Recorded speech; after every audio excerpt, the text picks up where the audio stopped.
आजाद बोल इंडिया के इस वीडियो में आप देखेंगे ईरान के लिए पुतिन खुद मैदान में उतरे, नेतन्याहू को फोन लगाया, नुकसान समझाया और डराया। क्या ईरान के डर से पीछे हटा नेतन्याहू? आखिर ट्रंप से खुद क्यों की हमले पर ब्रेक लगाने की गुजारिश? चीन भी खुलकर आया ईरान के साथ, यूएन तक डिफेंस का किया वादा, अमेरिका को दिया सीधा पैगाम।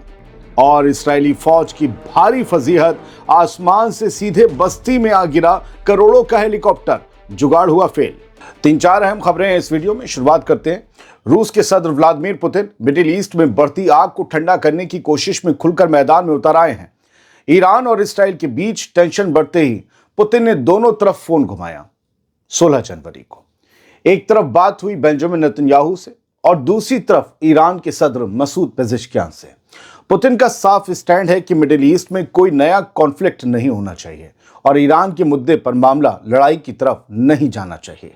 बातचीत में पुतिन ने जोर दिया कि रीजन की स्टेबिलिटी सिर्फ पॉलिटिकल और डिप्लोमेटिक रास्ते से ही मुमकिन है, गोलियों और मिसाइलों से नहीं। जुमे को रूस ने यह भी साफ कर दिया कि वो पहले की तरह ही मीडिएशन का रोल निभाने को तैयार है और रूस हर उस कोशिश का हिस्सा बनेगा जिससे बातचीत का रास्ता खुले और हालात ना बिगड़े। खबर के मुताबिक व्लादिमीर पुतिन और बेंजामिन नेतन्याहू दोनों इस बात पर राजी हुए कि कांटेक्ट आगे भी अलग अलग लेवल पर जारी रहेगा। उधर ईरान के सदर से बातचीत में भी पुतिन ने यही लाइन रखी कि हालात को डी एस्केलेट किया जाए और पूरे रीजन को एक बड़ी आग में झोंकने से बचाया जाए। मतलब तस्वीर साफ है दोस्तों। एक तरफ डोनाल्ड ट्रंप और अमेरिका की धमकियों से मिडिल ईस्ट फिर से थरथरा रहा है और दूसरी तरफ पुतिन इस आग को फैलने से रोकने की कोशिश में अपना दबदबा और रोल दोनों दिखा रहे हैं। अब सवाल यही है कि क्या पुतिन की ये फोन डिप्लोमेसी वाकई जंग को रोक पाएगी या फिर हालात हाथ से फिसलते जाएंगे? दोस्तों, यहां पर दो और बातें जान लीजिए। पहली तो ये कि भले ही डोनाल्ड ट्रंप ने ये कह दिया हो कि वो ईरान पर हमला नहीं करेंगे, लेकिन उनके इस बयान पर ना तो ईरान को यकीन है, ना ही रूस को यकीन है और ना ही इस बंदे को यकीन है। इसीलिए पुतिन ने नेतन्याहू को डायरेक्ट कॉल करके ईरान पर हमले के बाद क्या कुछ हो सकता है उसको लेकर भी आगाह कर दिया है। कोशिश की है कि नेतन्याहू समझ लें कि डोनाल्ड ट्रंप का कुछ नहीं जाएगा, क्योंकि उस सूरत में अमेरिका से ज्यादा नुकसान इस्राएल का होगा। ट्रंप के अड्डे तो अरबों की जमीन पर हैं, वहीं होगा नुकसान, फिर इस्राएल का होगा। दूसरी बात यह है दोस्तों कि चाइना या रूस ने ईरान को कोई फाइटर जेट नहीं भेजे हैं। अगर ये दावे आपने कहीं पढ़े हैं या सुने हैं तो ये सिर्फ खोखली बकवास और झूठ के अलावा कुछ नहीं, क्योंकि ऐसा बोलने वाले लोग कुछ लोगों की पसंद की खबर दिखाकर गुमराही का एक माहौल खड़ा करना चाहते हैं। ऐसे मक्कार लोगों और चैनल से आप होशियार रहिए, क्योंकि आप में से कुछ लोग हैं 5-10%, उनकी नब्ज वो पकड़ गए कि इन्हें क्या दे, उसने मार दिया, उसने लिटा दिया, उसने रौंद दिया, उसने पेल दिया। हर कोई पिटता है सर, यकीन मान लीजिए।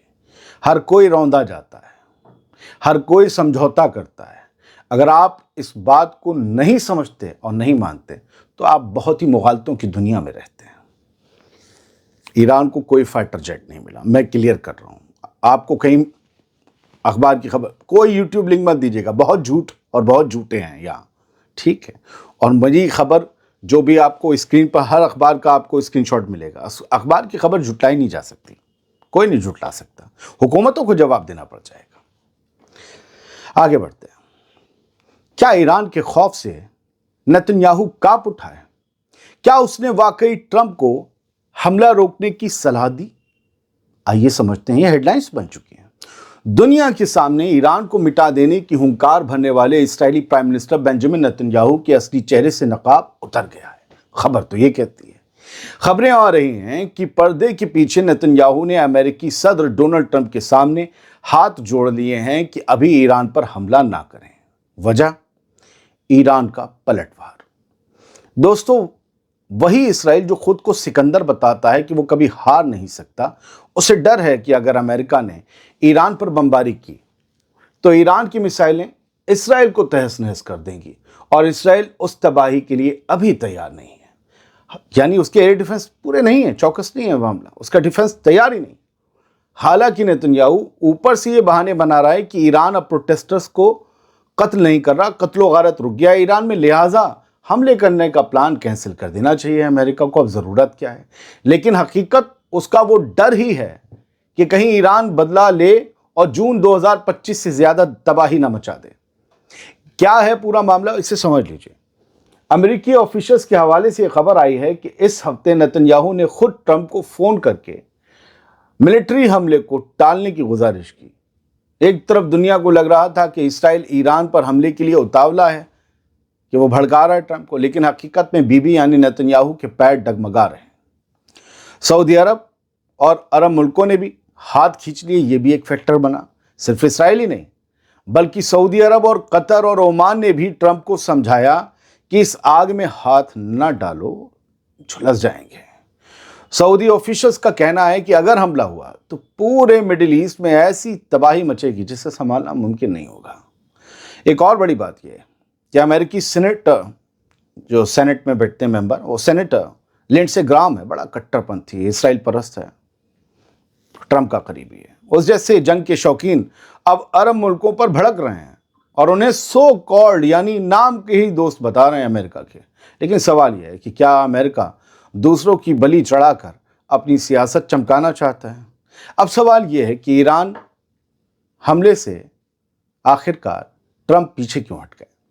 न्यूयॉर्क टाइम्स और वॉल स्ट्रीट जर्नल्स की रिपोर्ट्स बताती हैं कि ट्रंप को सलाह दी गई कि सरकार नहीं गिरेगी ईरान की, जो आपका मकसद है, तख्ता पलट नहीं होगा, हवाई हमले से ईरानी हुकूमत का कुछ नहीं बिगड़ने वाला, फौज उतारो ज़मीन पे, और वो उतारोगे तो फिर याद रखो रेगिस्तान।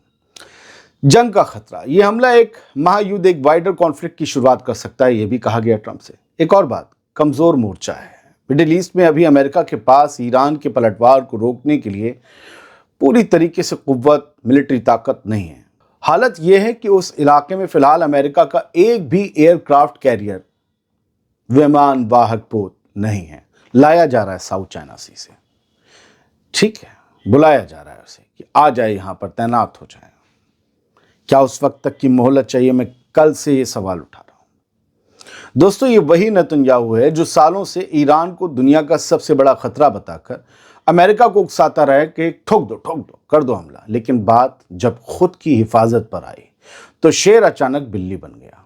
क्या इसराइल को समझ आ गया है कि ईरान की मिसाइलों का जवाब दे पाना उसके बस की बात नहीं, या उन्हें रोक पाना उसके बस की बात नहीं? या फिर इस तरीके के ये बयान ट्रंप और नेतन्याहू की कोई नई चाल है ताकि ईरान को पहले बेफिक्र कर दिया जाए, कुछ वक्त गुजारा जाए और फिर जोरदार हमला बोला जाए? कुछ भी हो सकता है। ट्रंप और नेतन्याहू की जोड़ी कुछ भी कर सकती है। शुरुआत में मैं खबर को एनालाइज करता हूँ, जुज रखता हूँ, और आखिर में मैं आता हूँ अपने कमेंट पर, आज़ाद बोल इंडिया के कमेंट पर, और वहीं मैं सवाल उठाता हूँ खबरों पर। तो खबर सुन लिया करिए, एनालिसिस सुन लिया करिए, लेकिन आखिर तक मेरे सवाल, मैं जल्दी किसी पे यकीन नहीं करता, कोई कुछ भी कहे। तो बहुत कुछ है जिसकी पर्दादारी है, कहा कुछ जा रहा है, छुपाया कुछ जा रहा है। वो इरादे क्या हैं खुलकर सामने आ जाएंगे। लेकिन अगली खबर देखिए। इस्राएली फौज का जुगाड़ फेल हो गया, रिहायशी इलाके में गिर पड़ा हेलीकॉप्टर ऐसे टप से। खुद को दुनिया की सबसे ताकतवर और हाईटेक फौज बताने वाली इस्राएली डिफेंस फोर्स यानी कि IDF का आज मजाक बन गया। जुमे की सुबह गुश एजियोन में एक बस्ती है, वहां पर एक सेटलमेंट है, वहां उस वक्त हड़कंप मच गया जब आसमान से एक भारी भरकम याशूफ हेलीकॉप्टर सीधे घरों के पास आ गिरा। शुक्र है कि इस हादसे में कोई जान माल का नुकसान नहीं हुआ, खुली जगह पर गिरा, वरना इस्राएली फौज के पास जवाब देना मुश्किल हो जाता। कर क्या रहे हो तुम लोग? कहानी क्या है पूरी समझिए। किस्सा शुरू हुआ था पिछले मंगल को, जब खराब मौसम की वजह से इस याशूफ हेलीकॉप्टर को मजबूरी में इमरजेंसी लैंडिंग करनी पड़ी थी। ये फिर वहीं फंसा हुआ था इमरजेंसी लैंडिंग वाली जगह पर। आज सुबह 16 जनवरी की सुबह इस्राएली एयरफोर्स के शूरवीर इस हेलीकॉप्टर को, इस खराब हेलीकॉप्टर को दूसरे हेलीकॉप्टर से बांधकर टो करके ले जाने की कोशिश कर रहे थे, लेकिन लगता है इस्राएली फौज की रस्सी कमजोर निकल गई। जैसे ही हेलीकॉप्टर हवा में उठा, उसे बांधने वाली बेल्ट यानी कि हार्नेस अचानक टूट गई और लाखों करोड़ों का हेलीकॉप्टर खिलौने की तरह सीधे नीचे रिहायशी इलाके में जा गिरा। इसराइली एयरफोर्स के चीफ मेजर जनरल तोमर बार ने फौरन जांच के हुक्म तो दे दिए, लेकिन कुछ सवाल तो पूछे जाएंगे। क्या इसराइली फौज का मेंटेनेंस इतना घटिया हो चुका है कि वो एक हेलीकॉप्टर को सही से खींच भी नहीं सकते? अगर यह हेलीकॉप्टर सीधा किसी के घर पर गिरता तो उस तबाही का जिम्मेदार कौन होता? क्या अजय होने का दावा करने वाली फौज अब अपनी बेसिक मशीनरी संभालने में भी नाकाम हो रही है? दोस्तों, एक तरफ जंग के बड़े बड़े दावे और दूसरी तरफ अपनी चीज़ों को ना संभाल पाने की ये हालत, ये वाकया इसराइली फौज की साख पर एक बड़ा सवालिया निशान है। वैसे भी ठंड बहुत है और ठंड में सभी की कांपें टांग रही हैं, समझ गए? आगे बढ़ते हैं। चाइना ने ईरान के साथ खुलकर खड़े होने का फिर से ऐलान कर दिया है और साफ कहा है कि ईरान की खुद मुख्तारी और नेशनल सिक्योरिटी पर कोई समझौता नहीं होगा। चाइना का कहना है कि वो इंटरनेशनल फोरम्स, खासतौर पर यूनाइटेड नेशंस सिक्योरिटी काउंसिल में ईरान का पूरा डिफेंस करेगा, पूरा दिफा करेगा, यानी यूएनएससी में ईरान के शाना बशाना खड़ा रहेगा चाइना। चीन के फॉरेन मिनिस्टर वांग यी की ईरान के फॉरेन मिनिस्टर अब्बास अरागची से फोन पर बात हुई, जिसमें दोनों ने अपनी स्ट्रेटेजिक पार्टनरशिप को और मजबूत करने पर भी जोर दिया। इस बातचीत में 25 साल वाले कॉपरेशन एग्रीमेंट को भी खासतौर पर अंडरलाइन किया गया। दोनों तरफ से ये कहा गया कि ईरान और चीन के बीच कॉपरेशन मजबूत है और दोनों मुल्क इसे आगे और ज़्यादा एक्सपैंड करने में दिलचस्पी रखते हैं, फैलाने में दिलचस्पी रखते हैं, चाहे वो इकनॉमी हो, सिक्योरिटी हो या इंटरनेशनल पॉलिटिक्स का शोबा हो। इस बातचीत से एक बात तो बिल्कुल साफ हो गई है कि जिस वक्त अमेरिका और उसके अलाइज ईरान पर प्रेशर बढ़ा रहे हैं, उसी वक्त चाइना खुलकर ईरान के साथ खड़ा दिखाई दे रहा है, रशिया भी। अब बड़ा सवाल यही है कि क्या चीन का ये खुला सपोर्ट ईरान के लिए पावर बैलेंस बदलेगा या फिर मिडिल ईस्ट की सियासत और ज्यादा गर्म होने वाली है? याद रखिएगा, यूएनएससी में जिन लोगों के पास वीटो पावर है उसमें से ईरान के दो दोस्त हैं, रशिया, चाइना। बाकी खेल आप समझ गए। सलामत रहिए, खुश रहिए।